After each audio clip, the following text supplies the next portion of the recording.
अस्सलाम वालेकुम बेटा। क्वेश्चन नंबर 4 जिसमें एक आयरन बार है जो कि स्क्वायर फॉर्म में है और लॉन्ग आयरन बार जिसकी डायमेंशन कुछ इस तरह से, एरिया उसका 2 × 2 सेंटीमीटर स्क्वायर है। तो हम इसको सेंटीमीटर से मीटर में कन्वर्ट कर लेते हैं। तो 1 सेंटीमीटर किसके बराबर होता है? 10⁻⁻²। या 1 मीटर कितने सेंटीमीटर के बराबर होता है? 100 सेंटीमीटर। उधर से आपके पास 1 सेंटीमीटर 10⁻² मीटर के बराबर आ जाएगा। तो ये मैं वैल्यू पुट करता हूँ इसके अंदर, सेंटीमीटर की जगह पर 10⁻² मीटर, तो 10⁻⁴ मीटर का स्क्वायर, ये मीटर में कन्वर्ट हो गया। अच्छा, इसकी लेंथ जो है वो कहाँ कही गई है कि जी 40 सेंटीमीटर है। इसको भी चाहे तो आप मीटर में कन्वर्ट कर दें, ये 0.4 मीटर बन जाएगी 100 पे डिवाइड करने के बाद। Resistivity the iron, that is MCQs भी याद रखिएगा कि आयरन की रेजिस्टिविटी कितनी होती है? 11 ओम मीटर। तो फाइंड आउट क्या करना है? रेजिस्टेंस को फाइंड आउट करना है। इस लेंथ, इस एरिया और आयरन की इस रेजिस्टिविटी के अंदर रेजिस्टेंस कितनी होगी? स्पेसिफिक रेजिस्टेंस ये आपके पास आर कितनी है, उसके लिए as we know that formula है हमारे पास ρL/A। रो की वैल्यू गिवन है, एल की वैल्यू गिवन है, एरिया की आल्सो गिवन दैट कि ये सारी वैल्यूज़ गिवन है। Putting the values you have the result 11 × 10⁻⁸ resistivity, length 0.40 और एरिया 4 × 10⁻⁴। यू विल डिवाइड 4 से कैंसिल हो जाएगा 0.10। 11 10⁻, ये ऊपर जाएगा तो ये प्लस का, और उसके बाद 1.1 इसका, क्योंकि 10 नीचे आएगा, 10 इस पर डिवाइड होगा 11 पे, 1.1 10⁻⁴ ohm, that is the resistance of this bar. इस छोटे से बार की रेजिस्टेंस आपके पास कितनी आ गई? 1.1 10⁻⁴। अच्छा जी, question number 5 that is also important कि एक आपके पास कंडक्टर है जिसकी 0 डिग्री सेंटीग्रेड पे रेजिस्टेंस, कंडक्टर है, कीप इन माइंड कंडक्टर, और R0 है, और R0 की वैल्यू कितनी है? 1/10⁻⁴।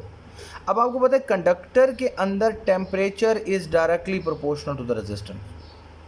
जैसे जैसे टेम्परेचर बढ़ाते जाए रेजिस्टेंस भी बढ़ती जाती है, क्योंकि वो पॉजिटिव टेम्परेचर कोफिशिएंट होते हैं।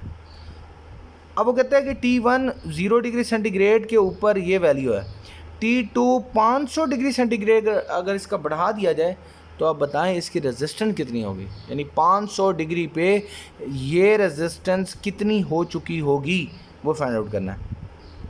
तो इसका अल्फ़ा गिवन है। अब याद रखने वाली एक और बात है कि जब टेम्परेचर का डिफरेंस हो तो याद रखिए जी, केल्विन में उसका ले लें डिफरेंस या डिग्री सेंटीग्रेड में, सेम रहेगा, बिकॉज इट्स अ डिफरेंस। अगर एक वैल्यू हो, single value, absolute value of the temperature हो, तो फिर वो आपको केल्विन में या फिर उसको सेंटीग्रेड में लिखने में डिफरेंट रिजल्ट आएंगे। तो फिर ऑटोमेटिकली आपको सिस्टम इंटरनेशनल को फॉलो करते हुए उसको केल्विन में कन्वर्ट करना होगा। अब की बार अगर मैं 0 से 500 डिग्री सेंटीग्रेड का फ़र्क निकालूँ तो भी 500 आएगा, और अगर 773 में से 273 माइनस कर दूँ तब भी 500 आएगा। ये तो यूनिट है but the magnitude is the same. तो डेल्टा टी आपके पास 500 डिग्री सेंटीग्रेड, 500 केल्विन। अल्फ़ा के पर केल्विन कितना टेम्परेचर बढ़ता है इस कंडक्टर का, इस कॉपर का, तो वो आपके पास वैल्यू दे रखी है 5.2 10⁻⁻3। और उसके बाद we have to use the formula alpha, positive temperature coefficient का या नेगेटिव का टेम्परेचर कोफिशिएंट का formula RT - R0 over R0 multiplied by the T।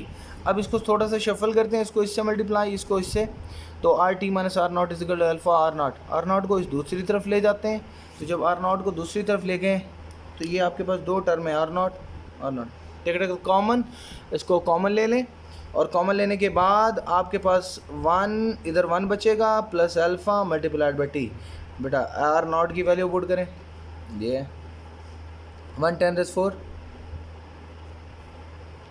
और इंटू 1 प्लस अल्फ़ा 5.2 10⁻³ वाली वैल्यू ये आ गई, multiplied by the T, temperature का difference जो कि 500 है। आप इनको मल्टीप्लाई करेंगे, आपके पास RT की वैल्यू 36,000 ओम आएगी। और अगर आप चाहें तो इसको 3.6 10⁻⁴ साइंटिफिक नोटेशन में, या आप इसको प्रीफिक्स में लिखना चाहें तो RT is equal to 36 kilo ohm आपके पास रिजल्ट है। Thank you so much.